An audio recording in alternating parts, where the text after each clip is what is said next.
పతివ్రత పరమాన్నం వండితే తెల్లారేదాకా చల్లారలేదంట. మా రోజా దుబాయ్కి పోకముందు, అంటే పోయిన గవర్నమెంట్లో, ఈ గవర్నమెంట్లో కాదు, మా గవర్నమెంట్లో కాదు, పోయిన గవర్నమెంట్లో పాయసం చేస్తే అది ఇంకా చల్లారలేదు సార్.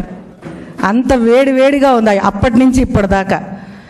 అట్లాంటి పరమాన్నం మాటలన్నీ దుబాయ్కి వెళ్ళొచ్చింది కదా, దుబాయ్లో బాగా గట్టిగా మంచి సరుకు పడినట్టుంది, అది ఇంకా అది దిగాలి కాబట్టి అది దిగే వరకు ఏం మాట్లాడుతుందో ఏం అర్థం కాలే పాపం ఆమెకి. ఇంకా అక్కడ తాగిన మత్తు ఇంకా ఆమెకి దిగలేదు. బాగా న్యూ ఇయర్ సెలబ్రేషన్స్ అంతా దుబాయ్లో చేసుకొని వచ్చి వాళ్ళ పని వాళ్ళు చేసుకొని పవన్ కళ్యాణ్ గారు ఒక అద్భుతంగా ఆయన తీసుకున్న శాఖలకి ఆయన న్యాయం చేస్తున్నారు అని మేం చెప్పట్లేదు, ఇప్పుడున్నటువంటి రాష్ట్ర ప్రజలు చెప్తున్నారు.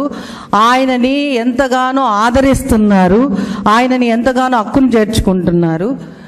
ఎక్కడ సమస్య ఉంటే అక్కడ వాలేవాడు నాయకుడని నేను ఎప్పుడు చెప్తుంటా. అట్లా ఎక్కడ సమస్య ఉంటే అక్కడ సమస్యని ఈయన తీసుకొని దాన్ని క్షుణ్ణంగా పరిశీలించి ఆ దిశగా వెళ్ళి వాళ్ళకి న్యాయం చేసే విధంగా ఇంతవరకు భారతదేశ చరిత్రలో ఈ కనీ విని ఎరుగని విధంగా ఒక నాయకుడు అంటే ఇలా ఉండాలి, ఒక డిప్యూటీ సీఎం అంటే ఇలా ఉండాలి అనే ఒక మార్క్ సంపాదించుకున్నటువంటి నాయకుడు మా పవన్ కళ్యాణ్ గారు.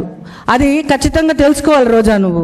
నిన్న ఏదో ఒక ఇంటర్వ్యూలో మాట్లాడతా ఆమెకి ఎక్కడ కనిపించేది లేదు, ఆమెని పట్టించుకునే వాళ్ళు లేరు. ఇప్పుడు మీడియా కూడా పాపం ఆమెను పట్టించుకోవట్లేదంటే దయచేసి నా విన్నపం ఏమంటే, నా మీడియా సోదరులు ఈరోజు మేమంతా ఈ స్థాయిలో ఉన్నామంటే మీడియా సోదరుల భిక్షనే చెప్తాను నేను. ఎందుకంటే మేము మాట్లాడింది మాట్లాడినట్టు నిజాన్ని నిర్భయంగా బయటకు తీసుకెళ్లేది మీడియా కాబట్టి ఆ మీడియా వాళ్ళందరికీ కూడా నాదొక విన్నపము కోరికను అర్థం చేసుకుని ఆ రోజాను కూడా కొంచెం హైలైట్ చేయండి సార్.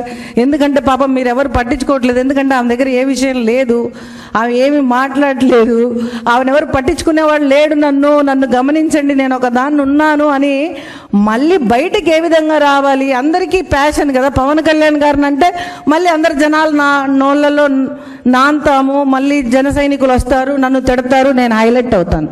అది కూడా ఈసారి ఒక ఇంటర్వ్యూలో ఆమె మాట్లాడిన మాట ఏంటంటే, ఆ ఇంటర్వ్యూలో ఆవిడ అడిగిన ప్రశ్నకి పవన్ కళ్యాణ్ గారు పోర్ట్ఫోలియో ఇంత బాగా ఉంది, అసలు ఆయన చూస్తేనే ప్రజలు ఆదరిస్తున్నారు, ఆ తర్వాత జన సైనికులు చాలా సంబరాల్లో ఉన్నారు, ఆమె ఎన్ని ఓర్చుకోలేదు. వెంటనే ఆమె అన్న మాట ఏంటంటే, అంత సిగ్గులేని జెండా కూలీలను నేను ఎక్కడ చూడలేదు, వాళ్ళు జెండాలు తప్ప పార్టీల జెండాలన్నీ మోస్తారు అని అనింది. అసలు జెండా కూలీ అంటే ఎవరు? సీనియర్ మా అందరికీ ఎవరు తెలుసా? రోజా.